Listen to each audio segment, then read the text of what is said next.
రైతు సోదరులకు శుభోదయం. స్టెల్లింగ్ పంప్స్ సమర్పించు నేలతల్లి కార్యక్రమానికి స్వాగతం. నేను సేంద్రియ వ్యవసాయాన్ని ప్రోత్సహించే క్రమంలో ఆంధ్రప్రదేశ్ ప్రభుత్వం చేసిన కసరత్తు ఫలిస్తోంది. సిఆర్పి క్లస్టర్ రిసోర్స్ పర్సన్ క్షేత్రస్థాయిలో రైతుకు అండగా నిలుస్తున్నారు. ఫలితంగా రైతుకు ఆదాయం పెరగడంతో పాటు పెట్టుబడి తగ్గించుకునే మార్గాలు వివరిస్తున్నారు. గుంటూరు జిల్లాలో ఒక చిన్న రైతు విజయగాథ ఇప్పుడు చూద్దాం.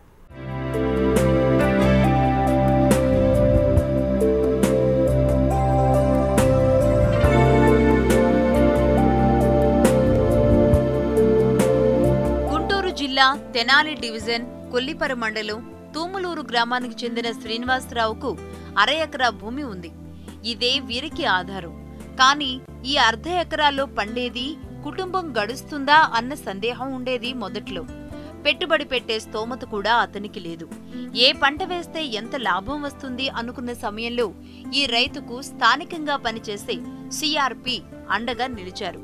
ఈ 1/2 ఎకరా భూమిని వీరికి ఆదాయ వనరుగా మార్చారు. 1/2 ఎకరా భూమిలో కూడా కుటుంబం బతికే ఆదాయం సంపాదించొచ్చని నిరూపించారు.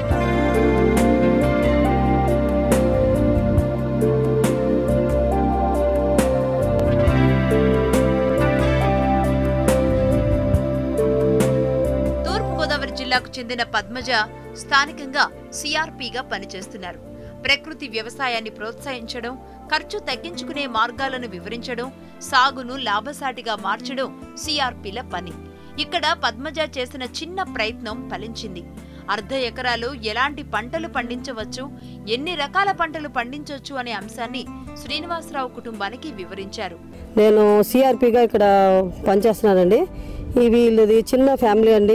1/2 ఎకరం పొలంలోని మేమేం చేయగలమండి, పెట్టుబడి పెట్టుబడి పెట్టుకునే స్తోమత మాకు లేదండి అని చెప్పడం జరిగిందండి.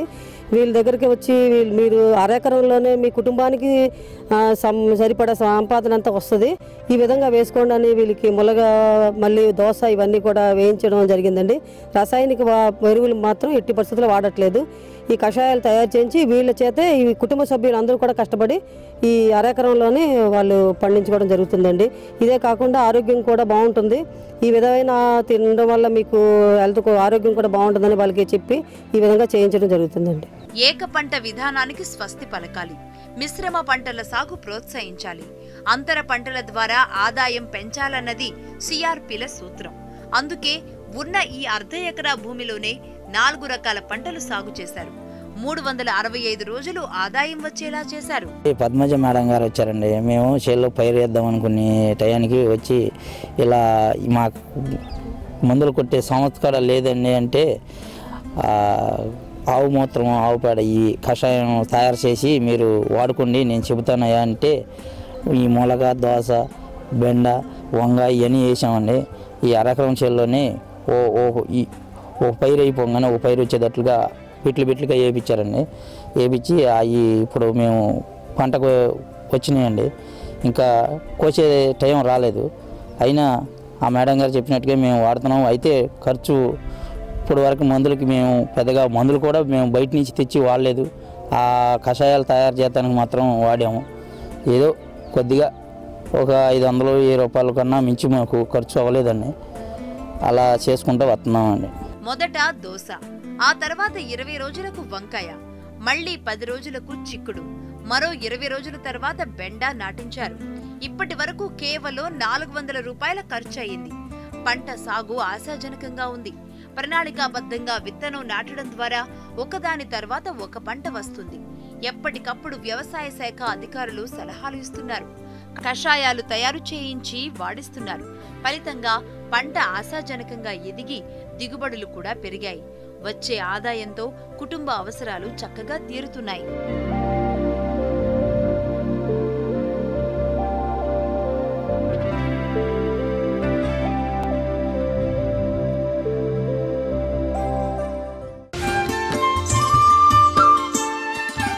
రసాయన ఎరువుల వాడకంతో నిండిపోతున్న గ్రామాలు, కాంక్రీట్ జంగిళ్లుగా మారిపోతున్న పట్టణాలు, ఫలితంగా దేశ జనాభాకు ఆహారాన్ని అందిస్తున్న పంట పొలాలు విషమయంగా మారుతున్నాయి. దీంతో ఇటీవల కాలంలో ఆర్గానిక్ ఆహారం, సహజ వ్యవసాయంపై జనం ఆసక్తి చూపుతున్నారు.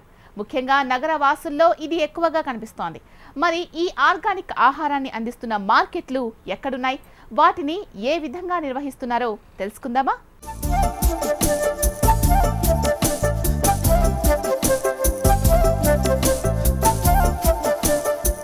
తినే ఆహారంలో కల్తీ పెరుగుతుందన్న ఆందోళన ఒకవైపు, కల్తీ జరగకపోయినా వాటిల్లో విష పదార్థాల మోతాదు మించిపోతుందనే భయం మరోవైపు.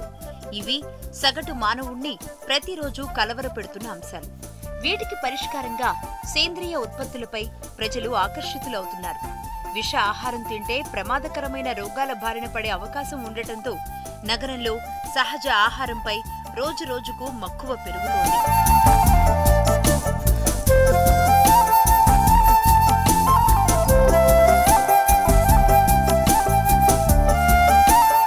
ఇలాంటి సహజ ఆహారాన్ని అందిస్తున్న మార్కెట్లు హైదరాబాద్ నగరంలో అక్కడక్కడ అందుబాటులో ఉన్నాయి. వీటిని నిర్వహిస్తున్న నిర్వాహకులు కూడా లాభాల కోసం కాకుండా తర్వాత తరాలకు మంచి ఆహారాన్ని అందించే ఉద్దేశంతో నిర్వహిస్తున్నారు. కూకట్పల్లి జలవిహార్ కాలనీలో 10 ఏళ్లుగా నిర్వహిస్తున్న సృష్టి న్యాచురల్ ఆర్గానిక్ మార్కెట్ కూడా ఇలాంటి మార్కెట్లలో ఒకటి. వీరు మన రాష్ట్రం నుంచే కాకుండా ఇతర రాష్ట్రాల నుంచి ఆర్గానిక్ ఫ్రూట్స్ తీసుకొస్తున్నారు. మన దగ్గర లభించే ఆహారాన్ని ఇతర రాష్ట్రాలకు పంపిస్తున్నారు.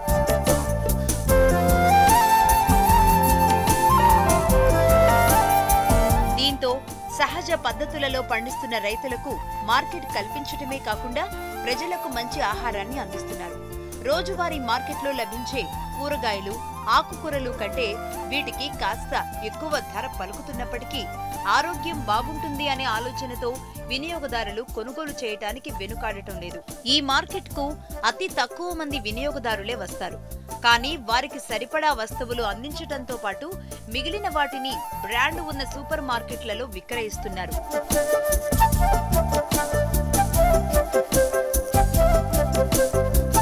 ఒకప్పుడు ఎక్కడో దూర ప్రాంతాలకు పరిమితమైన సహజ పంటల సాగు ప్రస్తుతం నగర శివార్లలోని రంగారెడ్డి జిల్లాలో కూడా పెరిగిపోతోంది. దీంతో నగర ప్రజలకు ఎక్కువ మొత్తంలో ఆర్గానిక్ ఆహారం అందుబాటులోకి వస్తుంది. దీంతో ప్రజలు కూడా ఆర్గానిక్ ఆహారంపై మక్కువ పెంచుకుంటున్నారు. ఇటీవల కాలంలో కొంతమంది రైతులు ఫార్మర్ ప్రొడ్యూసర్ కంపెనీగా ఏర్పడి నేరుగా వినియోగదారులకు ఆర్గానిక్ ఉత్పత్తుల్ని సరఫరా చేస్తున్నారు. ఆర్గానిక్ ఆహారం పండించే రైతులు ఎక్కువగా పాలేకర్ విధానాలను పాటిస్తుంటారు. దాదాపు 9-10 సంవత్సరాల నుంచి ఈ సృష్టి న్యాచురల్స్ అని ఒక బ్రాండ్ తోటి హైదరాబాద్ వాస్తవ్యులకి ఆర్గానిక్ ఫుడ్ని నాకు తోచినంతలో వాళ్ళకి అందిస్తున్నాను. అయితే మొదట్లో నేను పెట్టినప్పుడు ఈ అవేర్నెస్ సిటీ కాబట్టి చాలామందికి ఆర్గానిక్ మీద అవేర్నెస్ ఉంది, కానీ ఈ పల్లె ప్రాంతాల్లో పండించడానికి ఆర్గానిక్ అంటే ఏ మెథడ్లో ఎలా పండిస్తే ఆర్గానిక్ అవుద్దని తెలియక రైతులు కొంచెం ఇబ్బందుల్లో ఉండేవాళ్ళు. ఆ టైం నుంచి ఇప్పుడు ఈ గత 5-6 సంవత్సరాల నుంచి చూస్తే చాలామంది రైతులు ఆర్గానిక్ పండించడానికి జీరో బడ్జెట్ న్యాచురల్ ఫార్మింగ్ అని పాలేకర్ మెథడ్లో ఆయన శిక్షణా శిబిరాల్లో పాల్గొన్న వాళ్ళందరూ కొద్ది గొప్ప మంచి పంటలను పండించి మార్కెటింగ్ కోసం ఎదురు చూస్తున్నట్టుగా చాలాసార్లు నాకు ఫోన్లు అవి వస్తుంటాయి. నేను అప్పుడు 9 సంవత్సరాల క్రితం చూసిన దానికి ఇప్పటికి చాలా మార్పు వచ్చింది. అప్పుడు వెతికి వరంగల్ వరకు వెళ్ళి ఆ కూరగాయల సంత ఉన్న రోజు అంటే బుధవారం కానీ శనివారం కానీ మొత్తం 120 కిలోమీటర్లు వెళ్ళి ఆ బాల వికాస అని వాళ్ళ ఆధ్వర్యంలో జరిగిన వాళ్ళ రైతులందరినీ కలిసి వాళ్ళు పండించిన కూరగాయలని ఆకుకూరలు తీసుకొచ్చి ఇక్కడ అమ్మేవాడిని. అది 5-6 సంవత్సరాల క్రితం. కానీ ఇప్పుడు దగ్గరలో ఉన్న రంగారెడ్డి, ఈ మెదక్ డిస్టిక్ వీళ్ళు ఇక్కడ కూడా పండిస్తున్నారు. మాకేమైందంటే వీలైనప్పుడల్లా అప్పుడు వీళ్ళు లేదు, ఎక్కడ దొరకడం లేదు కాబట్టి మేము వెళ్ళాల్సి వచ్చేది వెహికల్ వేసుకుని. ఇప్పుడు చాలామంది స్టోర్స్ పెరిగినాయి, వాళ్ళే ఇక్కడ తీసుకొచ్చి మాకు సప్లై చేస్తున్నారు. లాభాపేక్ష కోసం కాకుండా భవిష్యత్తు తరాల కోసం, భూమి ఆరోగ్యం కోసం ఆలోచించి ఈ పంటలు పండించే రైతుల నుంచే ఇలాంటి ఉత్పత్తుల్ని సేకరిస్తున్నారు మార్కెట్ నిర్వాహకులు. పంట నాటినప్పటి నుంచి అవి మనకి అందుబాటులోకి వచ్చే వరకు అనేక రసాయనాలను పిచికారీ చేసి ఆహారాన్ని విషమమయంగా మారుస్తున్నాం. ఈ నేపథ్యంలో ఆర్గానిక్ ఆహారంపై ప్రజలకు అవగాహన పెరగటం చాలా మంచి పరిణామం అనే చెప్పుకోవాలి. మా కస్టమర్ అనే అతను నాకు ఫ్యామిలీ మెంబర్. సో మనం ఎలా అయితే మన ఇంటి గురించి ఎంతైతే జాగ్రత్త తీసుకుంటామో నా కస్టమర్ కూడా అలా అంత జాగ్రత్త తీసుకుని ఇచ్చే పద్ధతి నాది. సో నాకు 100 మంది కస్టమర్స్ లేరు, కానీ ఉన్న 20-30 మంది కూడా వారానికి సరిపడా కూరగాయలు పళ్ళు అన్నీ తీసుకెళ్తారు. వాళ్ళకి ఎక్కడైనా ఏది దొరికినా ఆర్గానిక్గా పండించేది వాళ్ళకి తెప్పించి శనివారం 11-12 తర్వాత తీసుకెళ్తారు వాళ్ళు వచ్చి. మేము సాధ్యమైనంత వరకు కూరగాయలు ఆకుకూరలు మాత్రం మా కస్టమర్స్ వరకు తీసుకొస్తాము. అలానే నేను ఎక్కువ సోర్స్ చేసి ఇక్కడున్న 2-3 స్టోర్స్ కూడా సప్లై చేస్తాను. మా సృష్టి న్యాచురల్స్ బ్రాండ్ ద్వారా బిగ్ బాస్కెట్లో ద్వారా కూడా మేము అమ్ముతాము. రసాయనాల బారి నుంచి ఆరోగ్యాన్ని కాపాడుకోవాలంటే ఆర్గానిక్ ఉత్పత్తులు తినాలి అన్నది ఆలోచన. అయితే దీన్ని క్యాష్ చేసుకునేందుకు కొన్ని కార్పొరేట్ కంపెనీలు కూడా పుట్టుకొచ్చాయి. ఆర్గానిక్ పేరుతో అరాచకం సృష్టిస్తున్నాయి. అసలు ఊహించని స్థాయిలో ధరలు పెడుతూ సామాన్యుడి జేబు గుల్ల చేస్తున్నాయి. ఇలాంటి సమయంలో ఇలాంటి సృష్టి న్యాచురల్స్ వంటి సంస్థలను ప్రోత్సహించాల్సిన అవసరం ఎంతైనా ఉంది. అటు వినియోగదారుడికి ఇటు రైతుకు ప్రయోజనం చేకూర్చే వ్యవస్థలను ఖచ్చితంగా ప్రోత్సహించాలి.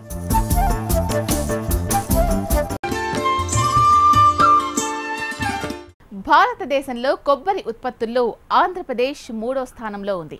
అయినా కొబ్బరి రైతులు ఈ మధ్య కాలంలో తెగుళ్ల బెడద, కాయకు గిట్టుబాటు ధర లేక నష్టాలు చవిచూస్తున్నారు.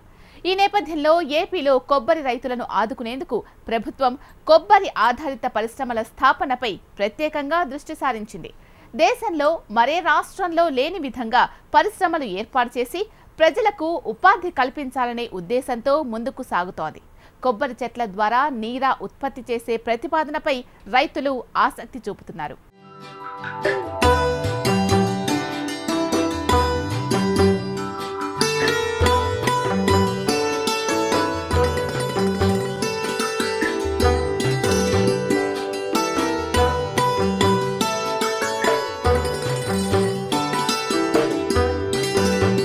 కొబ్బరి ఉత్పత్తుల్లో మొదటి స్థానంలో కేరళ, రెండో స్థానంలో తమిళనాడు ఉండగా మూడో స్థానంలో ఆంధ్రప్రదేశ్ ఉంది. గోదావరి జిల్లాల్లో కొబ్బరి తోటలు ఎక్కువ విస్తీర్ణంలో ఉన్నాయి. అయితే కేరళలో అన్ని రకాల కొబ్బరి ఉత్పత్తులు తయారవుతున్నప్పటికీ ఆంధ్రప్రదేశ్ రాష్ట్రంలో మాత్రం కొబ్బరి పీచు పరిశ్రమ మినహా మరే ఇతర పరిశ్రమల ఏర్పాటుకు నోచుకోలేదు. దీంతో మద్యానికి ప్రత్యామ్నాయంగా తాడి, ఈత చెట్ల తరహాలో కొబ్బరి చెట్ల నుంచి కేరళ తరహా కల్లు ఉత్పత్తి చేయటంపై ప్రభుత్వం దృష్టి సారించింది. దీనివల్ల రైతులకు అదనపు ఆదాయం పెరగటంతో పాటు ప్రజారోగ్యాన్ని దృష్టిలో ఉంచుకుని కొబ్బరి నీరు ఉత్పత్తిపై అధ్యయనానికి ఓ ప్రత్యేక కమిటీని నియమించి ఊరే రసాన్నే నీరా అంటారు. కొబ్బరి నుంచి లభించే విలువైన పదార్థాల్లో నీరా అతి ముఖ్యమైంది. తాజా నీరా నుంచి సువాసన స్పష్టమైన రంగుతో తీయగా ఉంటుంది. నీరాలో 14-17% చక్కెర ఉంటుంది. నీరా నుంచి బెల్లం, పంచదార, పటిక బెల్లం, చాక్లెట్లు, వివిధ చక్కెర ఆధారిత పదార్థాలను తయారు చేయొచ్చు. నీరా జీర్ణశక్తి పెంచడంతో పాటు ఉబ్బసం, రక్తహీనత వంటి రోగాలను అరికడుతుంది. తన సుత్తితో గట్టిగా కొట్టి 2-3 రోజుల తర్వాత గీత మొదలు పెట్టాలి. ప్రతిరోజు చివరి భాగాన్ని కొయ్యాలి. ఈ విధంగా 5-6 రోజులు చేయటం ద్వారా కోసిన భాగం నుంచి నీరా తయారవటం మొదలవుతుంది. దీనిని సేకరించేందుకు మట్టితో తయారు చేసిన కుండను లేదా బాటిల్ను కాడకు అమర్చాలి. సాధారణంగా రోజుకు 3 సార్లు కోత పెడతారు. ప్రస్తుతం తూర్పు గోదావరి జిల్లా కోనసీమలో ముమ్మిడివరం నియోజకవర్గంలో నీరా దాదాపు 80,000 ఎకరాల్లో లభిస్తోందని దింపు కార్మికులు చెబుతున్నారు. ఇప్పుడు వరకు నేను గీత కార్మికుడు కొల్ల గీత తీసుకుని ఉండేవాడండి. నీరా తీతామండి. దానివల్ల ఆ విటమిన్స్లో అందరికీ మంచితనం ఉందండి. మీరు ఆరోగ్యానికి బాగుంటుందండి. మీ ప్రభుత్వం మాకు ఏమైనా సహకరిస్తేనండి మాకు మేము తీద్దామని ఉన్నామండి. ఇప్పుడు వరకు కూడా మాకు పింఛన్లు కానీ ఇటువంటివి కానీ ఇప్పుడు వరకు మాకు ఏమీ లేవండి. కొల్లు గీతామండి, కొబ్బరి కొల్లు గీతామని సార్. అది ఇప్పుడు ఈ మందు గురించి వీటి గురించి కొల్లే మంచిదని విటమిన్స్ అయ్యి ఉంటాయి సార్. అయితే మాకు రోజుకి 4 సార్లు చెట్టు ఎక్కి దిగి వచ్చి సార్ మేము చాలా మంది మా దిబ్బి కార్మికులకి ఏ విధమైనది మాకు కార్పొరేషన్లు ఇచ్చారో ఎవరు మమ్మల్ని పట్టించుకోవట్లేదు. మద్యపాన నిషేధ చట్టం నుంచి నీరాను వేరు చేయాలి. కొబ్బరి ఉత్పత్తి సంఘాల ద్వారా కొబ్బరి నీరాను సేకరించాలి. పరిశోధన సంస్థల ఆధ్వర్యంలో శుద్ధి చేసి ప్యాకింగ్ చేయించాలి. దీని ద్వారా వచ్చిన ఉత్పత్తులను మార్కెటింగ్ చేయగలిగితే మంచి ఫలితాలుంటాయనేది కొబ్బరి రైతుల అభిప్రాయం.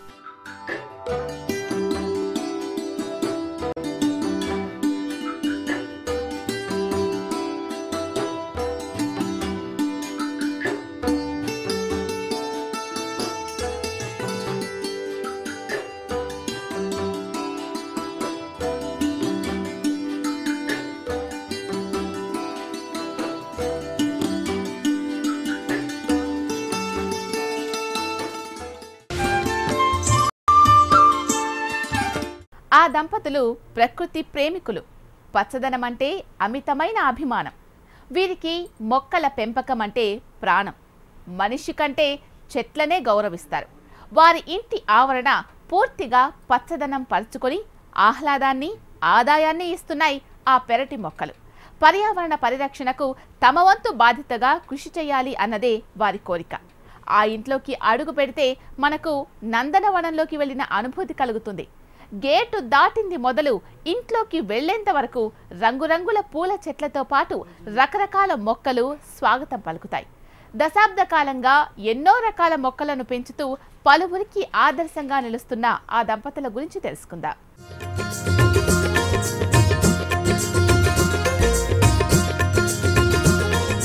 సూర్యాపేట జిల్లా అనంతగిరి మండలం వాయులసింగారం గ్రామానికి చెందిన మురళీకృష్ణ, రాణి దంపతులు కొత్త అధ్యాయాన్ని సృష్టించారు. కేవలం ఇంటి పెరటిలోనే 2 సెంట్ల ఖాళీ స్థలంలో పూల మొక్కలు, కూరగాయలు, పండ్ల మొక్కలను పెంచుతూ నెలకు 5,000 రూపాయలు సంపాదిస్తున్నారు. రసాయన అవశేషాలు లేని స్వచ్ఛమైన ఆహారం కోసం జరిగే ఒక ప్రయత్నంగా భావిస్తున్నారు. ఇంటి విస్తీర్ణం 2 సెంట్లు. దీనిలో రకరకాలైన పండ్ల మొక్కలు, పూల మొక్కలు, అలాగే కూరగాయలు ప్రతి రకం. ఇలా పూల మొక్కలు ప్రకృతి మనకి ఆక్సిజన్గా మంచిగా గాలి, వాతావరణం అన్నీ మనకి ఇంట్లోనే మంచిగా ఉంటాయి కాబట్టి ప్రతి ఒక్కరూ చదువుకుంటే వాతావరణం ఆహ్లాదకరంగా ఉంటుంది. అలాగే వాళ్ళ ఇంటి ఖర్చులకి, వాళ్ళ ఇంట్లో ఏ క్రిమి సంహారక మందులు లేకుండా వారి జీవనానికి సరిపోని కూరగాయలు, పండ్లు ఆరోగ్యానికి మంచిగా ఉంటుందని బంతి, చామంతి పూలు, అలాగే ఈ గులాబీ చెట్లు, గులాబీ, పారిజాతం, నందివర్ధన పూలు, మందారం, విష్ణు చక్రాలు, అలా రకరకాలైన పూలు ఉంటున్నాయి. అలాగే కూరగాయ రకాలు చిక్కుడు, బెండ, వంకాయ, కాకరకాయ, బీరకాయ, సొరకాయల రకాలు ఇంట్లో సాగుతూ ఉంటాం. మొక్కలు, చెట్లు మానసిక ప్రశాంతతను కలిగిస్తాయి. ఇంటి కిటికీలు, తలుపులు తెరిచి బయటికి చూస్తే చుట్టూ పచ్చదనం కనిపిస్తే మనసు ఆహ్లాదంగా మారుతుంది. పచ్చని వాతావరణం వల్ల దిగులు, గుబులు, ఆందోళన, అలజడి వంటి ప్రతికూల భావోద్వేగాలు సద్దుమణుగుతాయి. ప్రతి ఇల్లు పచ్చదనంతో నిండాలి, ప్రతి ఇల్లు నందనవనం కావాలి అంటారు ఈ ఆదర్శ దంపతులు. అప్పుడే మనకు స్వచ్ఛమైన గాలి లభిస్తుంది. ప్రతి కుటుంబం మొక్కల ఆవశ్యకత గురించి తెలుసుకోవాలి. పండ్ల మొక్కల్ని, కూరగాయ మొక్కల్ని సేంద్రియ పద్ధతిలో పెంచుతున్నాము. వాటికి చెరువు మట్టి, ఆవు పేడ, ఆవు మూత్రము ఉపయోగిస్తున్నాము. మాకు వీటిని పెంచటం వల్ల మార్నింగ్ వ్యాయామము, ఆరోగ్యానికి ఆరోగ్యము. ఈ పెరటి తోట వల్ల నెలకు 5,000 రూపాయల సంపాదన వస్తున్నది. అది మా ఇంటి ఖర్చులకి ఉపయోగిస్తున్నాము. మారుతున్న పరిస్థితుల్లో ప్రతి అవసరానికి మార్కెట్ మీదే ఆధారపడుతున్నాం.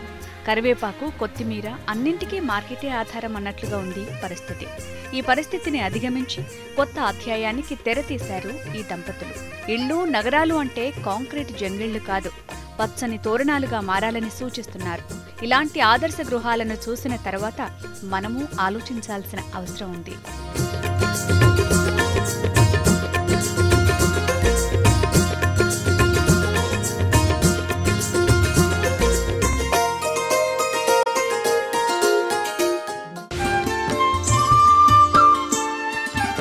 ఇది ఇవాల్టి స్టెర్లింగ్ పంప్స్ సమర్పించు నేలతల్లి కార్యక్రమం విశేషాలు. నమస్తే.